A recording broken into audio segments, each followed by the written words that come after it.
Trauma psychology is complex, and I've selected 12 books for you to read this year from the last 80 years of research across 3 different subdivisions of trauma research. I'm going to keep this video impractical. It's 12 of the best books that you'll ever need, and we've got 3 categories timestamped down below. Category number 1, developmental trauma, PTSD, mental illness overall.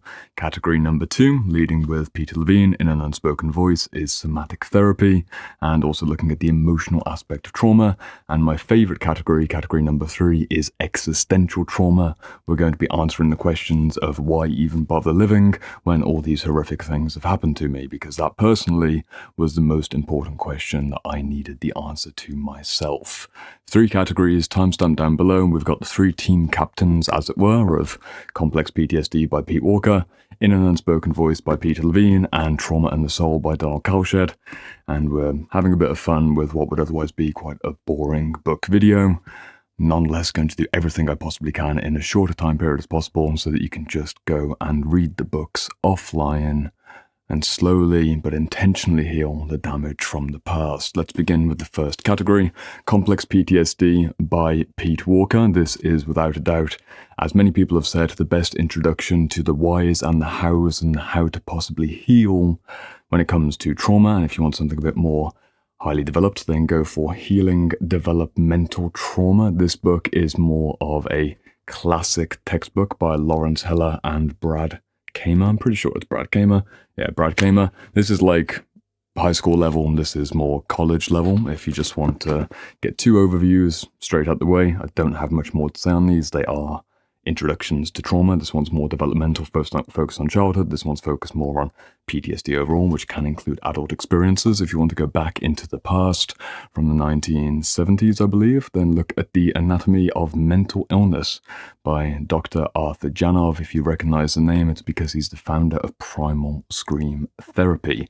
This book, with quite the wild photo on the front, or I guess the cover piece, is nonetheless a pretty harrowing read at times. But if you want to understand why people get mentally ill and how trauma involves in all of these things, I'm trying to summarize each book's worth of video. I'm trying to give you as much as I can. I've done 200 videos on the channel. Just take my word for it. These are the best. And if you want a 1940s classic, I think 1945, go for Inner Conflicts by Karen Horney.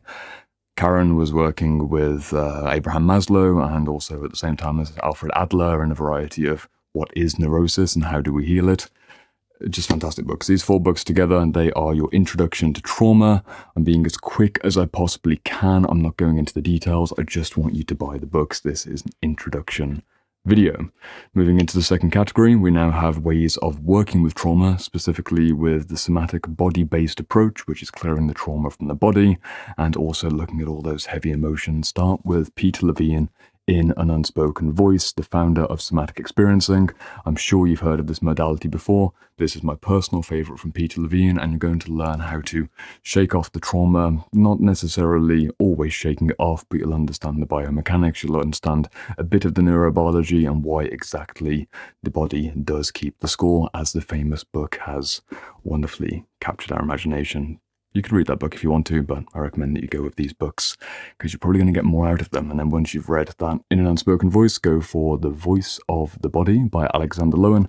Alexander Lowen, there's 12 books in my library on bioenergetics. This is the best place to start with him. This is looking more at the emotions of sadness or anger or grief or shame and the connections to your bodily holding patterns. You're going to learn how to move the energy or the emotion, depending on your language construct, through your body and out into a healthy expression. You're going to be an integrated, happier, healthier human being through going. Yeah, this is an incredible series of lectures, I think, again, from the 1960s. If you want a bit more of a scientific take on all of this information, you can go back to the second book that I recommended, which is Healing Developmental Trauma, or you can join me for The Body Bears the Burden by Robert Scare. This is more of a pure neurobiology. Let's go into the scientific terminology about wounding and the loss of the self. It's more of a focus on dissociation, more of a focus on pain within a scientific lens. It's not the first book to start with, but if you're intellectually minded, you're probably going to appreciate this book. And if you're more spiritually minded, I've got another book for you. It's Aligned, Relaxed, Resilient by Will Johnson. This book is soulful. I'm going to slow down the video for just 15 seconds. This book is going to allow you to love your body from the inside out because you're going to learn to identify with your body as a safe and enjoyable place to exist, which is especially important for people who've gone through pretty horrific experiences which involve their body. There's a variety of traumas that relate to wounding of the flesh, and this is going to remind you just how beautiful it can be to be a human on this earth. Incredible practices. Classic book, I'm not sure from when, I think it's in the 1980s sometime. Let's move over onto the third stack for this video, and this is my favorite stack, which is the Existential Anxiety. What the bloody hell am I doing here? What's the point of continuing? And should I even bother going on? It's a particularly important question for you to answer if you struggled with depression or dissociation. I struggled with both of them for about 12 years, and as I mentioned on a recent video, Trauma and the Soul by Donald Kalshed is not only an incredibly useful book for me, it's been one of the most highly recommended books for my clients when it comes to understanding how to come back into your flesh when you left, either literally or metaphorically speaking, when the bad thing happened.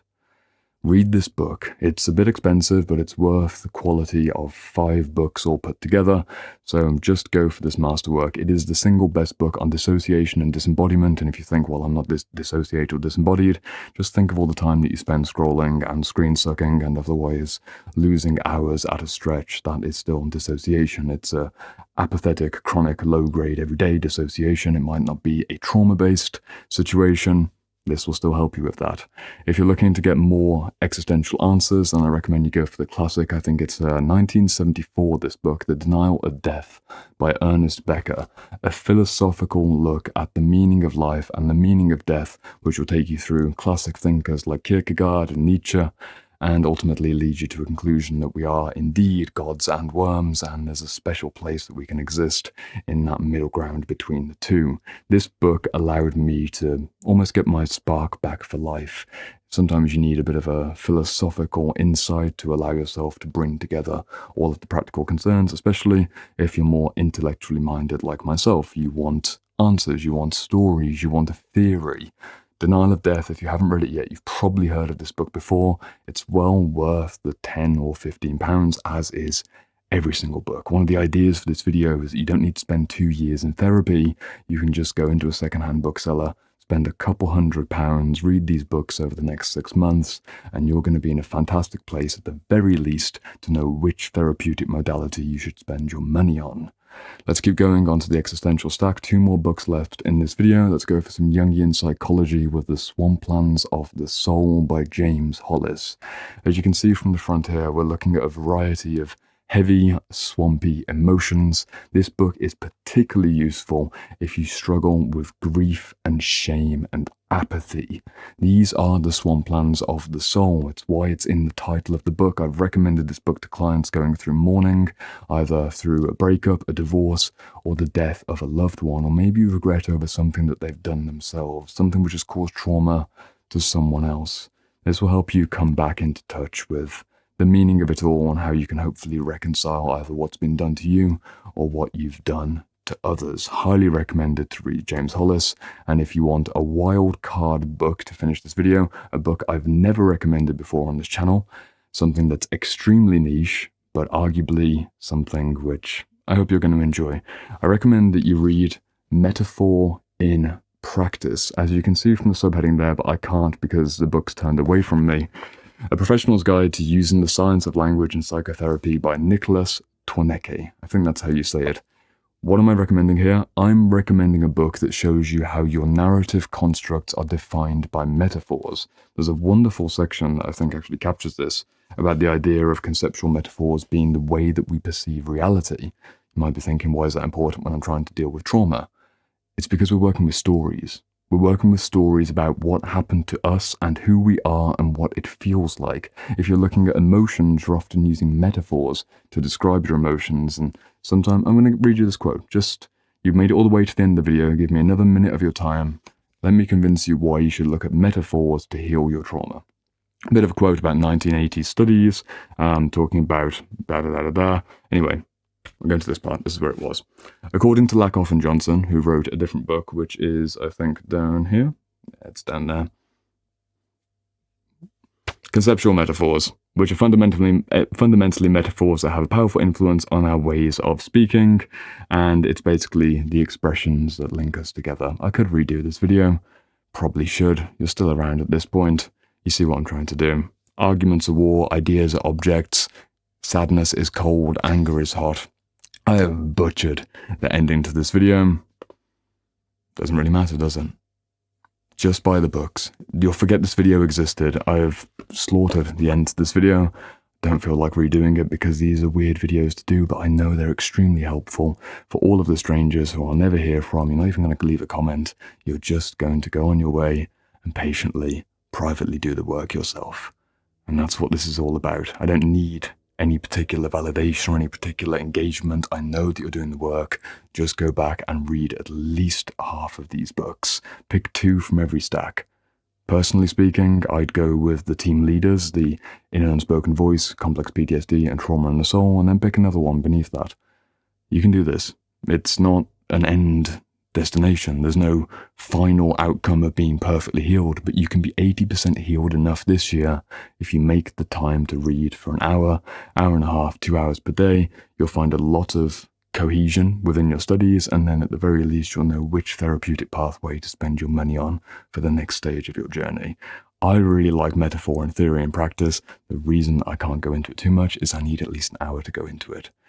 You talk about your emotions in metaphors, you describe pain in metaphors, and you also describe the story of your trauma in metaphors. If you really think about how you talk about how things make you feel, it gives you a feeling of having a black hole in your chest, the feeling of heavy rocks in your stomach, the feeling of hot anger, hot coals behind your eyes.